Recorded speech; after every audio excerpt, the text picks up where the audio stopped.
Okay, this is our third and final video on our system.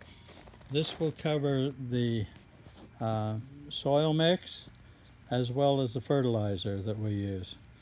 I would just say with the soil mix, to make this work wicking wise, it has to have a high amount of peat in it, at least a third, and then compost. And Larry Hall and his group, most of them are back east or in the south that have more rain. They use perlite in it, so some of that to help loosen the soil as well. We did not want to spend money on replacing all of the soil that we had from our Mel's mix. Again, that is 1/3 peat moss, 1/3 vermiculite, and then 1/3 compost. And the compost need to be at least 5 different kinds of compost, so that they're not all forest products or all steer manure or that sort of thing. They need to be a nice variety, and that's what Mel's mix is made out of. They would just then put more compost in every year, but we didn't have success with that because it just lacked fertilizer. As I mentioned, we used Mittleiter fertilizer for a while in our raised beds, and it helped, and we were successful. We're not here to argue whether that should be organic or whatever. To me and to many others, all of these chemicals that we're using, not chemicals but fertilizers, they come right out of the ground. They're just natural. So it's up to you. We're not trying to say you have to do it this way. This is informative to help you to understand what we do, and the success, I think, speaks for itself of what we've done. So Sherry, fluff that up a little bit. You can see the white stuff in there is vermiculite. We thought it will retain moisture, and we thought that that was good in our area being so dry and so on. Of course, this soil is very dry now because it hadn't been in the moisture, but I think you can see how dark the soil is around the pepper plants, and it wicks clear to the top. So it works fine. So whatever mix you use, it shouldn't have regular soil in it. It will not wick. It is not the thing to use. If I was to say anything, use a potting mix. If you don't want to go the trouble of mixing like we did, use some kind of a potting mix. You can decide how you want to fertilize, if you want to use this, if you don't. To us it's easier. To us it's just, well, it's worked better than anything we've ever done. So we buy our mix. What we use is the one on the left there is called Master Blend. We buy these from Morgan County Seed, I think in Missouri, and you can get them in smaller packages.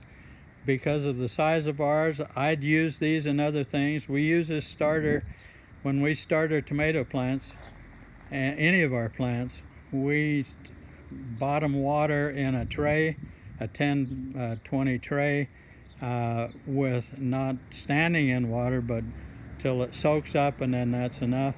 And that's how we add our water and fertilizer to our plants. We can grow our tomato plants from the time of planting the seed until we transplant it in 4 weeks.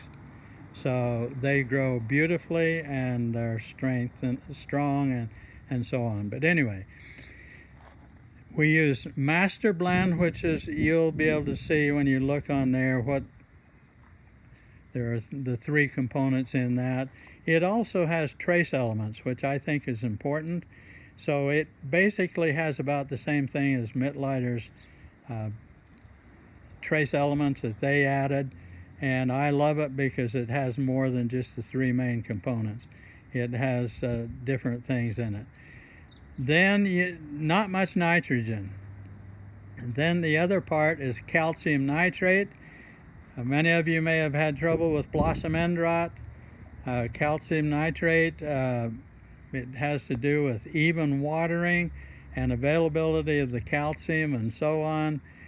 We did not have maybe 3 or 4 tomatoes that showed a little sign of a possible black spot on the bottom out of all those tomatoes we grew.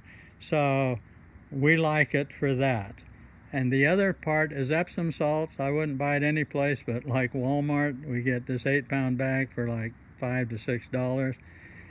So the way you mix the ingredients are, it takes 12 grams of each of the master blend and the calcium nitrate per 5 gallons of water.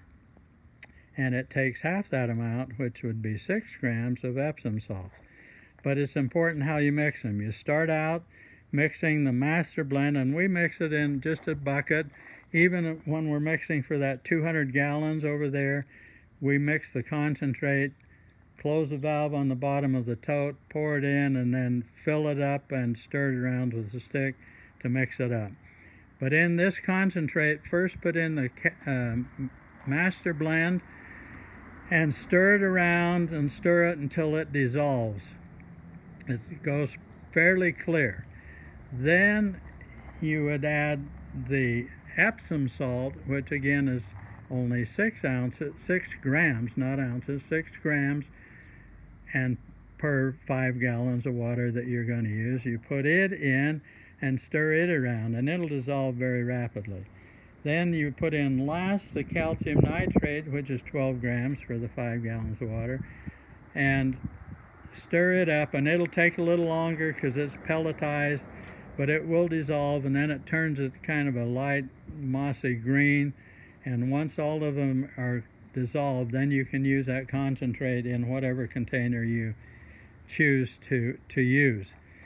I will say that some people on Larry Hall, they hooked up their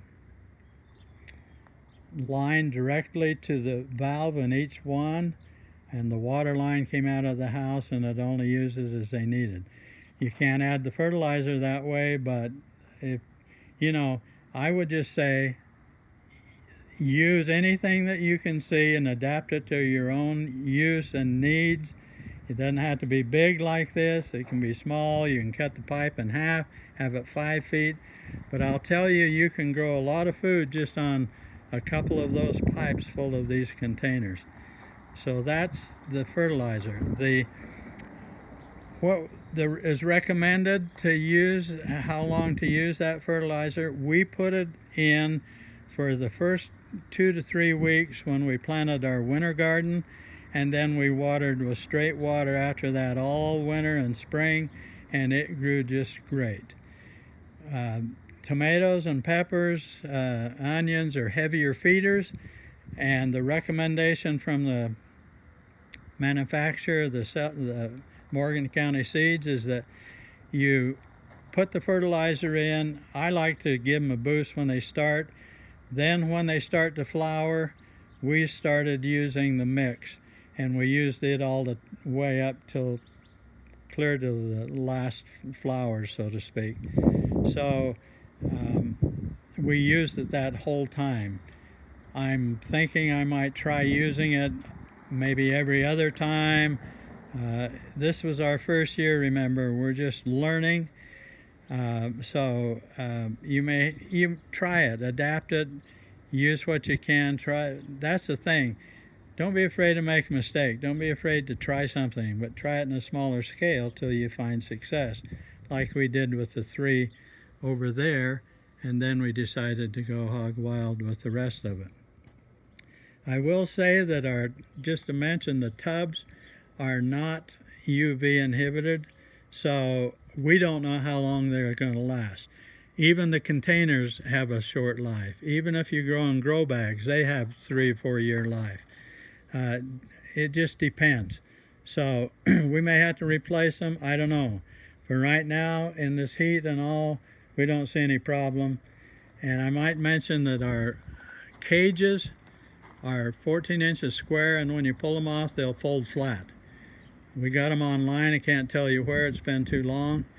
But we've noticed some now that they have a rubberized surface covering the cage. They're a little more expensive, but you do what you want. We've got 52 cages plus some for the peppers, so that's a lot to invest in, but just tone it down and scale it down to whatever you need. So again, we use a scale like this, grams. You'll need to zero out whatever container you put it in, and then dump it in the water and stir it. And then we take it and dump it in our tote, fill it up, make sure you close the valve so you're not draining out all your concentrate, and fill it, stir it, and it's good to go. So, huh? Open it back up. So, okay, thanks for watching. I hope this answered a lot of your questions, and hopefully you can use something in your area. Thanks.